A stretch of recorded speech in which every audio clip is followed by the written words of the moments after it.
Alors dans cette vidéo, nous allons nous intéresser à la modélisation de l'évolution de la température d'un système thermodynamique qui est placé en contact avec un thermostat.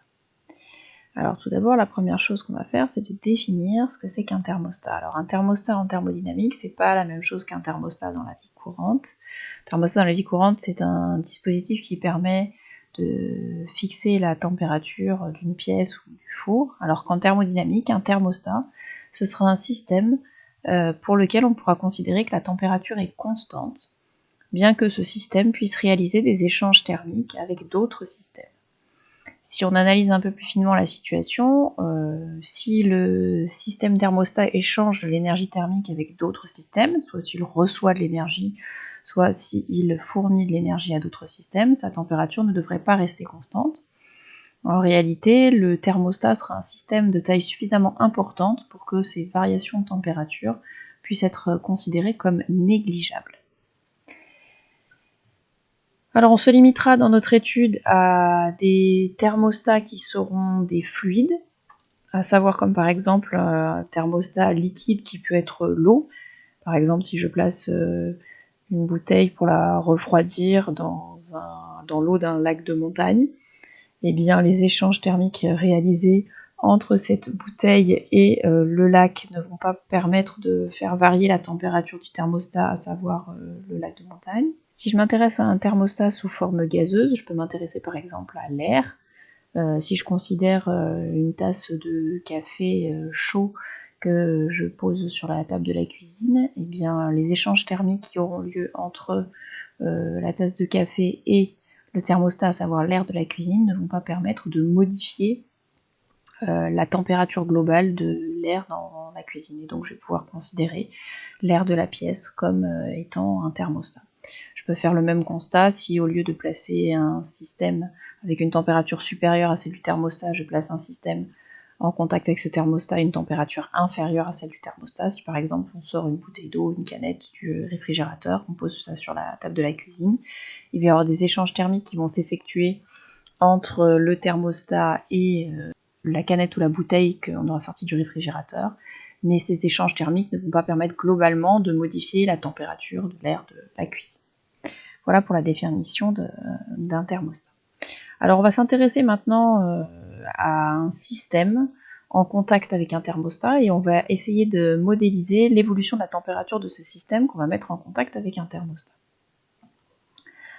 Alors pour cela, on va d'abord définir le système étudié. Alors on va limiter notre étude au cas d'un système thermodynamique incompressible, donc un solide ou un liquide incompressible comme système. Et on va donc étudier la température de ce système qui va varier au cours du temps. Ce système, on va le placer en contact avec un thermostat fluide, comme on l'a dit juste avant, à savoir un thermostat liquide ou un thermostat gazeux, pour lequel on va pouvoir considérer que la température va rester constante. Ça peut être le cas au niveau de cette étude. On peut prendre comme exemple l'évolution de la température du café dans la tasse de café en contact avec l'air de la pièce, le cas de l'évolution de la température du gâteau qu'on sort du four et qu'on met à refroidir, ou encore le cas de la canette ou de la bouteille d'eau qu'on sort du réfrigérateur et qui voit sa température évoluer lorsqu'on place en contact avec l'air de la pièce. Alors maintenant qu'on a défini le système, on va pouvoir appliquer le premier principe de la thermodynamique à notre système. Donc j'insiste, le système c'est ou le thé plus la tasse ou le gâteau qui sort du four. C'est le système thermodynamique qui nous intéresse. Et le thermostat, ça va être l'air de la pièce. Alors appliquons le premier principe de la thermodynamique à notre système, c'est-à-dire au gâteau ou à la tasse de café ou à la bouteille d'eau. Et on peut écrire que la variation d'énergie interne du système se fait sous forme de travail ou de transfert thermique. Et dans le cadre de notre étude, il n'y a pas de travaux qui vont permettre au système d'échanger de l'énergie avec l'extérieur. Et donc on va se retrouver avec un premier principe qui s'écrit sous la forme variation d'énergie interne de notre système est égal à Q, c'est-à-dire au transfert thermique que notre système va effectuer avec le thermostat qui est en contact avec lui.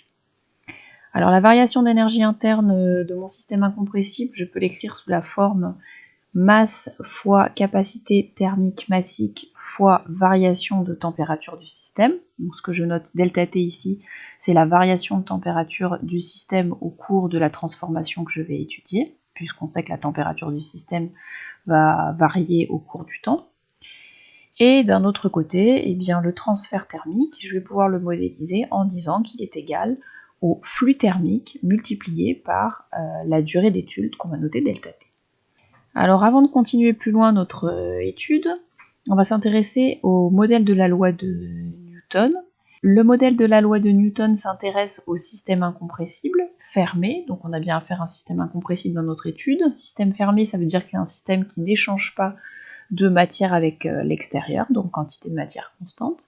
Et il faut absolument que le thermostat en contact avec notre système soit un fluide, donc c'est bien le cas dans les hypothèses qu'on a fait pour notre étude. Dans le cadre de ces hypothèses, eh bien, la loi de Newton, qui est basée sur des études expérimentales, montre que on peut traduire le transfert thermique par conduction et par convection. On parle parfois de transfert thermique conducto-convectif. Et bien à ce moment-là, on peut montrer que le flux thermique qui va être reçu par le système, donné de la part du thermostat, va être égal à H fois S fois TE moins T. Relation que je peux encore écrire, flux thermique est égal à H fois S fois θE moins θ, c'est-à-dire qu'on peut l'écrire avec les températures en Kelvin ou les températures en degrés Celsius. Phi, c'est le flux thermique en watts qui va être échangé, donc reçu par le système. Ce flux thermique pourra être positif si le système reçoit de l'énergie thermique et négatif si le système perd de l'énergie thermique.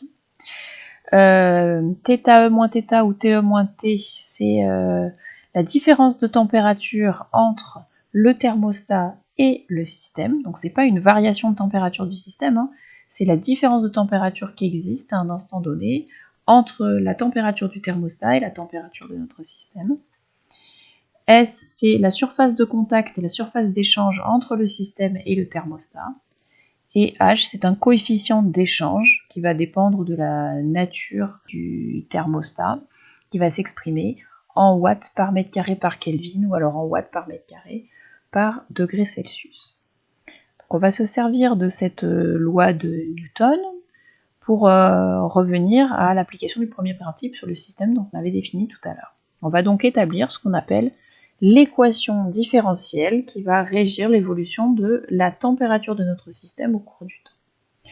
Donc revenons à l'expression du premier principe qu'on avait établi précédemment. On avait dit que la variation d'énergie interne de notre système était égale au transfert thermique qu'il recevait de la part de l'extérieur. La variation d'énergie interne, vu qu'on avait affaire à un système incompressible, on l'avait modélisé par masse fois capacité thermique massique fois variation de température du système. Et on a dit que le transfert thermique, on allait le modéliser par le flux multiplié par la durée de l'échange. Grâce à la loi de Newton, on peut écrire le flux thermique sous la forme H fois S fois température du thermostat moins température du système. Et j'oublie pas de multiplier par la durée pour revenir à l'échange thermique Q.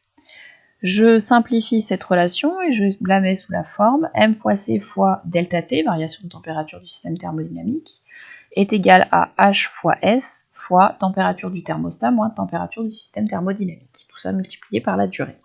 Alors au niveau des codes couleurs, j'ai utilisé la couleur rose pour tout ce qui concernait la température ou la variation de température du système, et j'ai utilisé le bleu marine violet pour tout ce qui concernait la température du thermostat, afin qu'on ne confonde pas les différentes températures qui interviennent dans les relations. Et bien sûr, le petit t, c'est le temps, ce n'est pas une température. Je divise les deux membres de l'équation par ΔT pour mettre l'équation sous la forme m fois c fois variation de température du système thermodynamique divisé par la durée est égal à H, donc le coefficient d'échange, fois S, la surface d'échange, multipliée par température du thermostat moins température du système. Alors je vais encore simplifier l'expression en développant le produit qui est dans le second membre. Je vais obtenir la relation M fois C fois delta grand T sur delta petit t est égal à moins H fois S fois température du système plus H fois S fois température du thermostat. Je divise la relation obtenue par m fois c et j'obtiens la relation suivante. Je vais ensuite faire tendre la petite durée delta t vers 0, c'est-à-dire que je vais m'intéresser à une transformation toute petite. À ce moment-là, le taux de variation delta grand T sur delta petit t va pouvoir être assimilable à la dérivée de la température par rapport au temps qu'on note en physique, d de grand T sur d de petit t. Au second membre, rien ne change, je vais donc avoir moins h fois s sur m fois c fois la température du système thermodynamique plus h fois s sur m fois c fois la température du thermostat.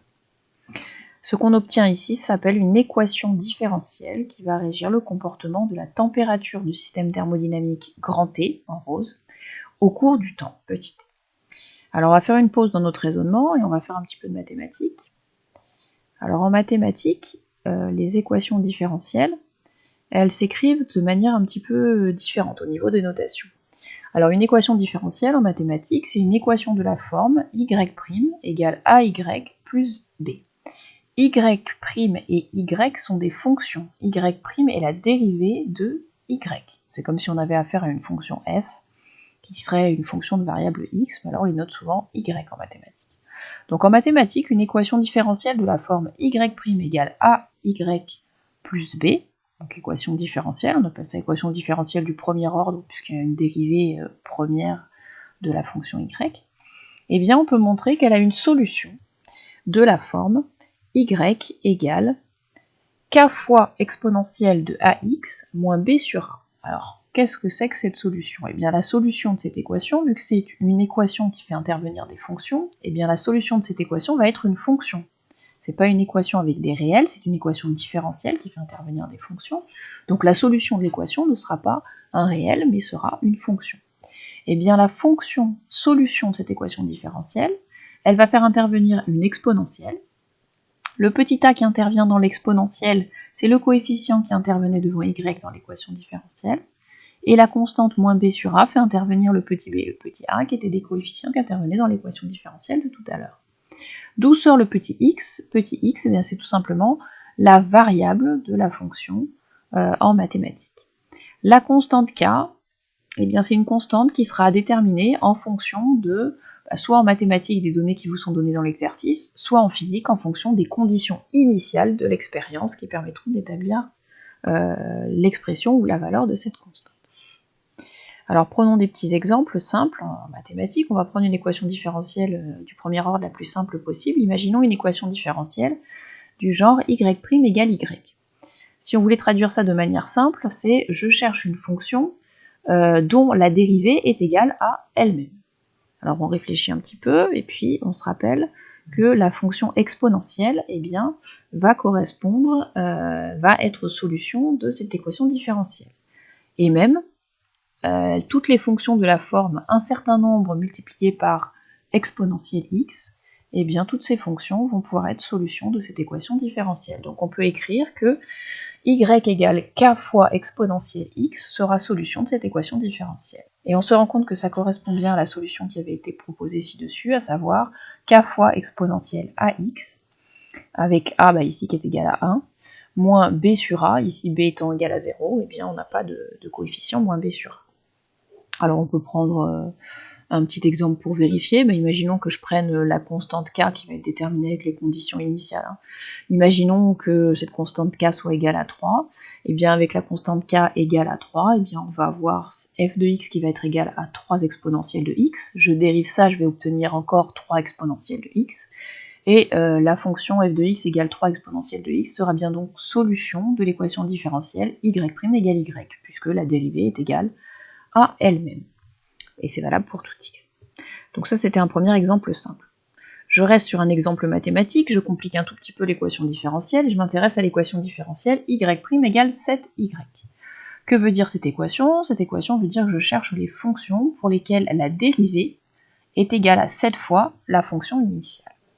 Alors, je vais appliquer la relation qui me dit que la solution d'une telle équation différentielle va être égale à k fois exponentielle de ax, donc pour moi ici ça va être 7x, moins b sur a, là encore le coefficient b étant nul, ça va me faire k fois exponentielle 7x.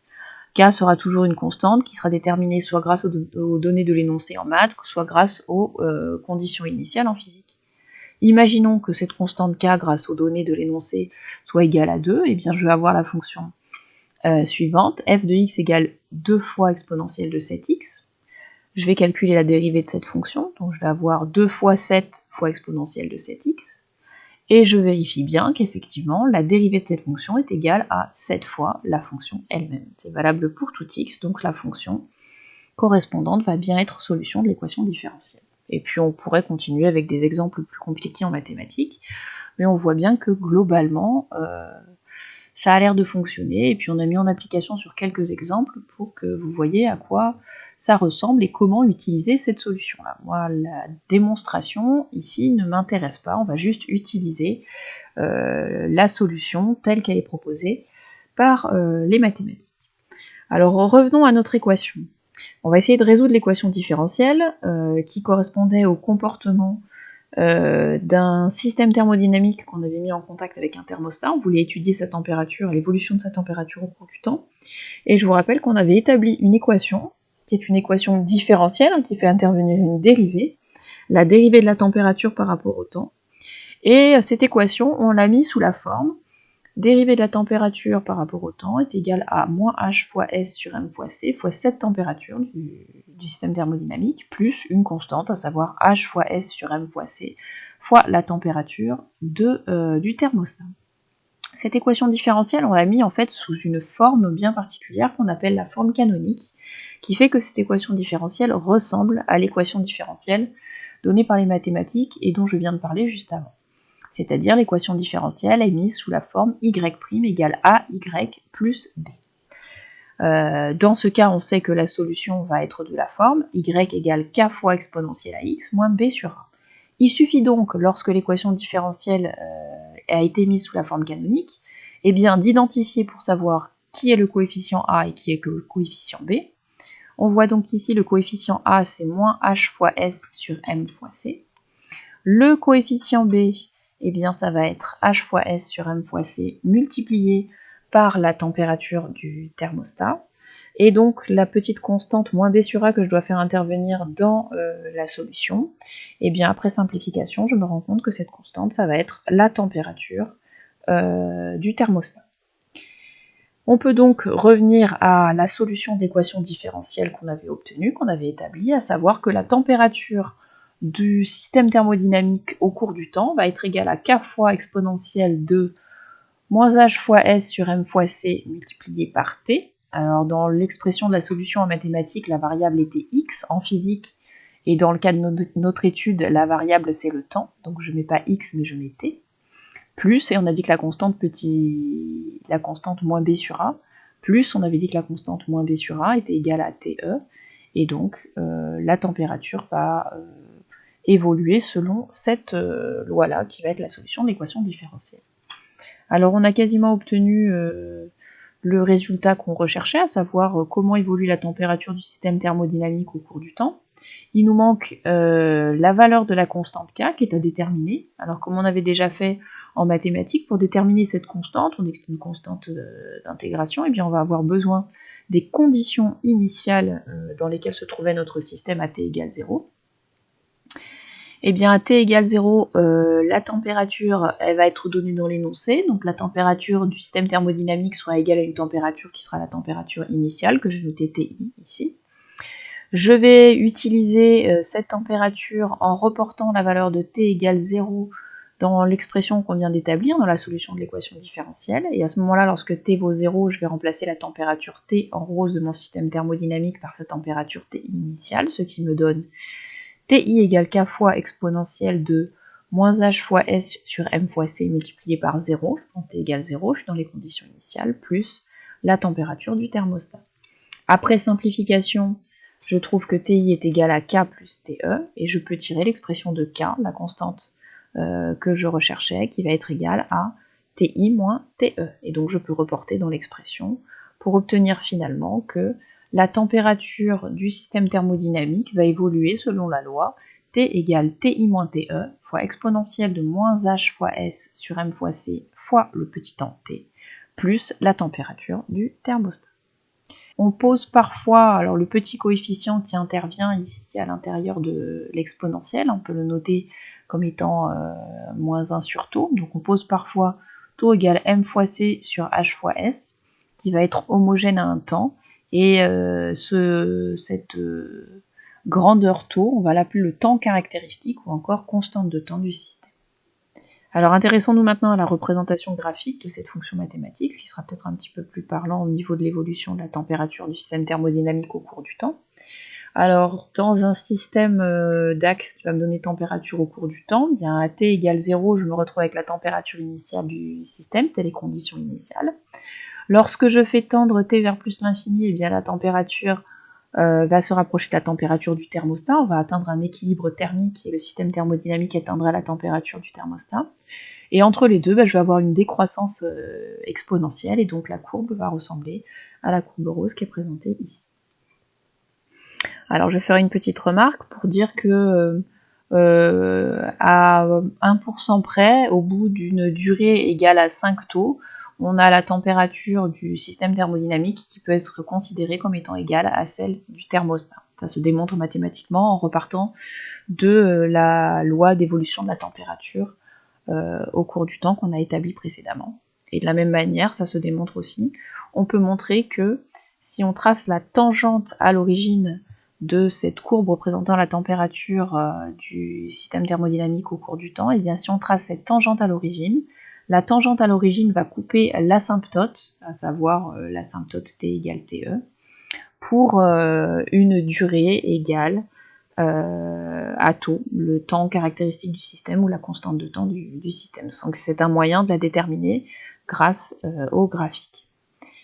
La représentation graphique que j'ai proposée ici, c'était dans le cadre d'un refroidissement du système. C'était dans le cas où j'avais affaire à une température TI supérieure à la température TE. C'était le refroidissement du gâteau qu'on sort du four ou de la tasse de café en contact avec l'air de la cuisine. Maintenant, on peut s'intéresser aussi, on en avait parlé tout à l'heure, au cas d'un réchauffement, c'est-à-dire que si je m'intéresse à un système qui serait une bouteille et un contenu que je sors du réfrigérateur, il va y avoir aussi évolution de sa température lorsqu'on place ce système en contact avec l'air de la cuisine, considéré comme un thermostat. Et à ce moment-là, l'évolution de la température aura cette allure-là. On part toujours de la température initiale. À l'équilibre thermique, la température du système sera égale à celle du thermostat.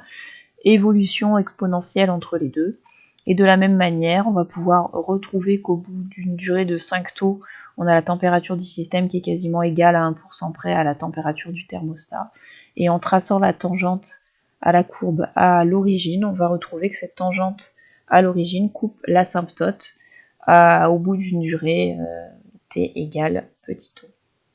Voilà, j'espère que cette vidéo a permis de vous éclairer un petit peu sur l'établissement et la résolution des équations différentielles, ainsi que l'évolution de la température d'un système thermodynamique en contact avec un thermostat.